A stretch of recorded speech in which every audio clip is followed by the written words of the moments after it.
नवरे मिळे हिटलरला या मालिकेच्या 11 तारखेच्या भागात आपण पाहणार आहोत की लीला लक्ष्मी सरस्वती दुर्गाला सांगत असते. या डायरीत मी काम लिहिल्यात, ती कोणी कोणी करायचं तेही लिहिलंय. सरस्वती, तू किचनमधलं बघायचं, स्वयंपाकही तूच करायचा. लक्ष्मी, तू घरातलं सर्व बाजार सामान बघायचं आणि बजेटमध्ये बसवायचं. दुर्गा, तू स्टाफ मॅनेजमेंट बघायचं. आपल्या 9 माणसांच्या घरात 20 स्टाफ आहे. एवढ्या स्टाफची गरज नाही. आपल्यासाठी 8 स्टाफ बस झाले. बाकीचे रेस्टॉरंटमध्ये ट्रान्सफर करायचं आणि संध्याकाळी सर्व अपडेट द्यायची. लीला तिथून निघून जाते. सरू लक्ष्मीला ती काही कामं जमत नसतात. ते दोघेही दुर्गाला बोलतात, आपण लीलाशी बोलू. पण दुर्गा सांगते, आपल्याला जे काम दिले तेच करायचं. त्यांनी हा विचार आपल्याला काम देण्याआधी करायचा होता. आपल्याला जमतील तसं करायची कामं आणि आपण चुकलं तर ते बघून घेतील. एजे लीलाला फोन करतात, पण ते लीलाला सांगतो, मी चुकून फोन केला होता. त्यामुळे लीला फोन कट करते. त्यामुळे एजे पुन्हा लीलाला फोन करतो. लीलाला एजे विचारतो, तुला माझी आठवण का येत होती? पण लीला बोलते, प्रत्यक्षात सांगेन मी तुम्हाला. तुम्ही सहज फोन केला आहे ना, मग ठेवते मी. लीला रेवूला भेटायला आलेली असते.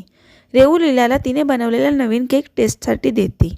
रेवू तिचं सर्व स्वप्न लीलाला सांगत असते. कालिंदी हे सर्व ऐकत असते. लीला रेवूला लोन घ्यायचं म्हणते. कालिंदी लीलाला बोलते, यश रेवूचं लग्न व्हायला हवंय. त्याच्याशी लग्न झालं तर ती 10 बेकऱ्या विकत घेऊ शकते.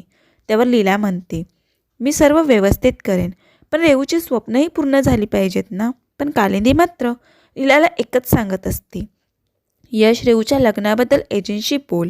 पण लीला ठरवते, मी रेवूला तिची स्वप्न पूर्ण करायला मदत करणार. इथे या तिघी सुनांची एकी होते. त्या तिघीही लीलाला तोंडावर पाडायचं ठरवतात. एजे पुन्हा एकदा लीलाला फोन करतो, पण लीला काही फोन उचलत नसते. इथे यश रेवूला भेटायला निघालेला असतो, पण रस्त्यात त्याला एक गाडी दिसते. ती लोक यशला किडनॅप करून घेऊन जातात. दुर्गा सर्व स्टाफना एकत्र बोलवते. दुर्गा ठरवते, मी लीलाचं हे काम करणार नाही. लक्ष्मी सर्व किराणा मागवून घेते. सर्व सामान एक एक करून येत असतं. इथे रेवू लीलाला सांगते, यशचा फोन लागत नाही, आपण बँकेत उद्या जाऊयात. लीला एजेंना फोन करते आणि निघालात का असं विचारते. ती विचारत असते, माझ्यासाठी काय आणलं तुम्ही? काहीतरी घेऊन या तुम्ही माझ्यासाठी. एजेंना वरचेवर शिंका येतात. त्यामुळे लीलाला खूप टेन्शन येतं. आता लीलाने सुनांना कामाला लावून स्वतःच्या पायावर कसा ढोंडा मारून घेतला हे पाहणं खूप रंजक ठरणार आहे. असेच रोज नवनवीन अपडेट जाणून घेण्यासाठी आपल्या चॅनलला नक्की सबस्क्राईब करा. थँक्यू.